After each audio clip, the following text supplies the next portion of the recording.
ETF index mutual funds నేర్చుకుని stock మార్కెట్లో రాణించాలనుకుంటున్నారా? వెంటనే ఈ నెంబర్కి కాల్ చేయండి. సాధారణంగా మనం శివారాధన కార్తీకంలో విశేషంగా చేసుకుంటాం. ప్రతి సోమవారము శివుడికి సంబంధించిన వారంగానే భావిస్తాము.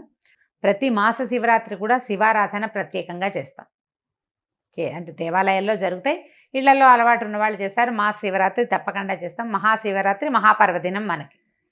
అయితే ఈ శుభ శ్రావణ మాసంలో సోమవారాలను కూడా శివార్చనకి కేటాయించుకోవచ్చు. ఇదొక పద్ధతి. శ్రావణ సోమవారాలు మామూలుగా మనం కార్తీకంలో చేసినంత విశేష శివారాధన కాకపోయినా కూడా, శివారాధన సాధారణమైన శివారాధన అయినా కూడా ఈ శ్రావణంలో చేసుకోవచ్చు. 4 సోమవారాల్లోనూ శివార్చన చేయటం, ప్రత్యేకంగా స్వామిని అర్చించుకోవటము, ఏదైనా శివ సంబంధమైన స్తోత్రం కానీ శ్లోకం కానీ నేర్చుకోదలుచుకున్న వాళ్ళు ఈ రోజున మొదలు పెట్టుకోవచ్చు. ఇవాళ మొదలు పెట్టుకుని ఇక్కడి నుంచి క్రమంగా నేర్పించవచ్చు. పిల్లలకు నేర్పించినా కూడా ఇదే పద్ధతి. శ్రావణ సోమవారాలు అత్యంత శుభస్కరమైనవి. ఎందుకంటే శివుడు ఐశ్వర్యకారకుడు అని చెప్తారు, మోక్షకారకుడు కూడా. ఐశ్వర్యకారకుడు. మనం ఏదైనా ఒక విభూతిని కోరుకుంటే, ఒక ఐశ్వర్యాన్ని, దాన్ని ఇచ్చే దేవతల్లో శివుడు అగ్రగణ్యుడుగా చెప్పబడతాడు. అటువంటి పరమేశ్వరుణ్ణి శ్రావణ మాసపు తొలి రోజునే అర్చించుకోగలగటం మన యొక్క అదృష్టంగా భావించి శివాలయ దర్శనం చేయగలిగితే సరే. ఉదయమే శివార్చన చేయలేకపోతే సాయంకాలమైనా సరే దేవాలయాన్ని దర్శించి దేవాలయంలో దీపారాధన చేయగలిగితే చేయటం. ఇక్కడ విశేషంగా ఈ మాసాల్లో దీపారాధన ప్రత్యేకంగా చెప్పబడలేదు. అర్చన ప్రధానమైంది, శివ దర్శనము చాలా ముఖ్యమైనది. శివారాధనతోటి శ్రావణాన్ని కనుక ప్రారంభిస్తే మిగిలిన మాసం అంతా కూడా శుభప్రదంగా జరుగుతుందని అనిపిస్తూ ఉంటుంది. శ్రద్ధగా శివారాధన చేయండి. శివ సంబంధమైన ఒక్క శ్లోకాన్ని తీసుకోండి. 2 బిల్వదళాలు, ఒక చిన్న చెంబుతోటి నీళ్ళైనా శివుడికి సమర్పిస్తే కనుక ఈ అభిషేకం యొక్క ఫలితము ఈ శ్రావణ మాసపు తొలి రోజున చేయటం, శ్రావణ సోమవారం నాడు చేయటం వల్ల అది ఇతోధికమైన ఫలితాన్ని ఇస్తుందని చెప్పబడుతుందండి. చాలా దేవాలయాల్లో, ఈ తిరుమలలో కూడా ఈ సోమవారం నాడు శివార్చన చేస్తారు. ఇదే విధంగా ఈ 4 సోమవారాలని తొలినాడు మనం లక్ష్మీ పూజ లేదా లక్ష్మీ అర్చన వాటిలలో హడావిడిగా ఉన్నా కూడా ఇంకొక 3 సోమవారాలు ఉన్నాయి కదా. మొదటి రోజు, తర్వాత వారం వరుసగా వచ్చేటువంటి 4 సోమవారాల్లోనూ విధిగా శివాలయ దర్శనం చేయటం కూడా లక్ష్మీదేవిని అర్చించిన లాంటి ఫలితాన్నే ఇస్తుంది. ఒకవేళ వ్రతము అది చేసుకోలేని వాళ్ళు, అలవాటు లేని వాళ్ళు శివారాధన చేసుకోవచ్చు. శ్రావణ మాసంలో 4 సోమవారాల్లోనూ దేవాలయ దర్శనం చేయటం, పరమేశ్వరుడికి అభిషేకం చేసిన అభిషేక తీర్థాన్ని తీసుకోవటం, స్వామివారిని నందీశ్వరుడి మీదుగా లింగ స్వరూపాన్ని దర్శనం కనుక చేస్తే విశేషమైన ఫలితం ఇస్తుంది. ఈ రోజుల్లో తీర్థయాత్ర కూడా చాలా ఫలితాన్ని ఇస్తుందని చెప్పబడుతోంది. కానీ మన పరిస్థితులంతా అనుకూలంగా లేవు కాబట్టి సమీపంలో ఉన్న ఏ శివాలయాన్నైనా దర్శించండి.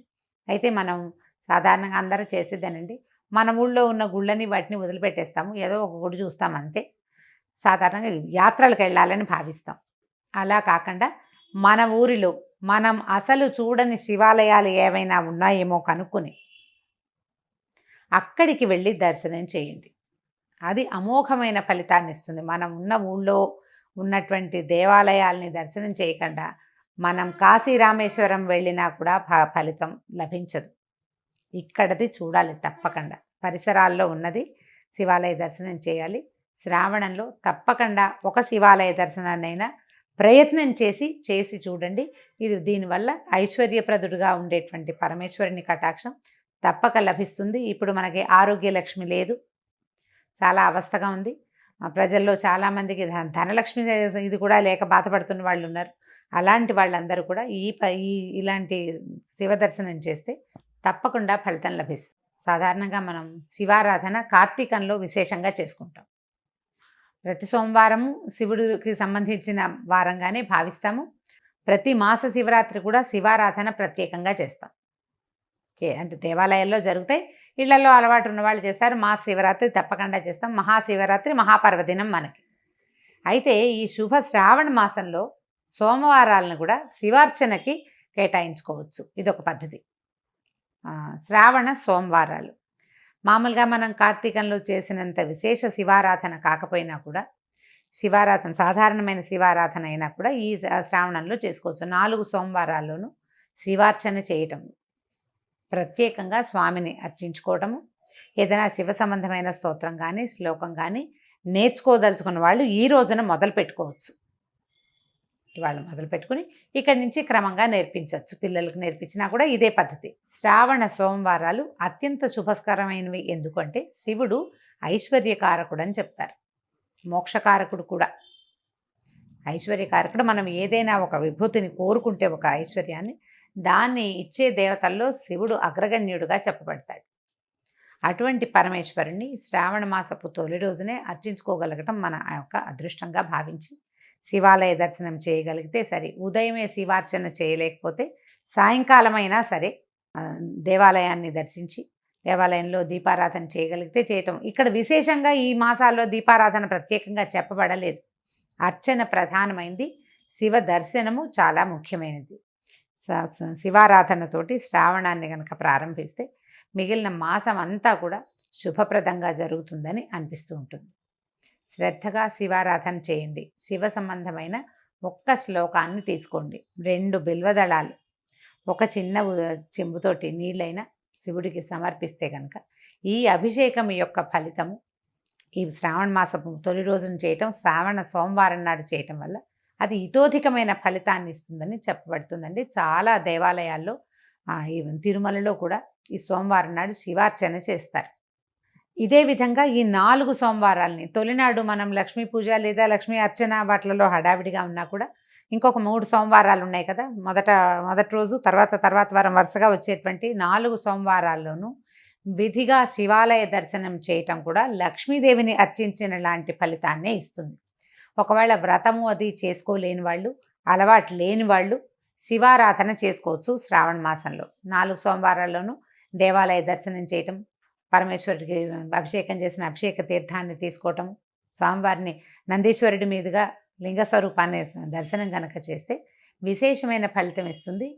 ఈ రోజుల్లో తీర్థయాత్ర కూడా చాలా ఫలితాన్ని ఇస్తుందని చెప్పబడుతోంది. కానీ మన పరిస్థితులంతా అనుకూలంగా లేవు కాబట్టి సమీపంలో ఉన్న ఏ శివాలయాన్నైనా దర్శించండి.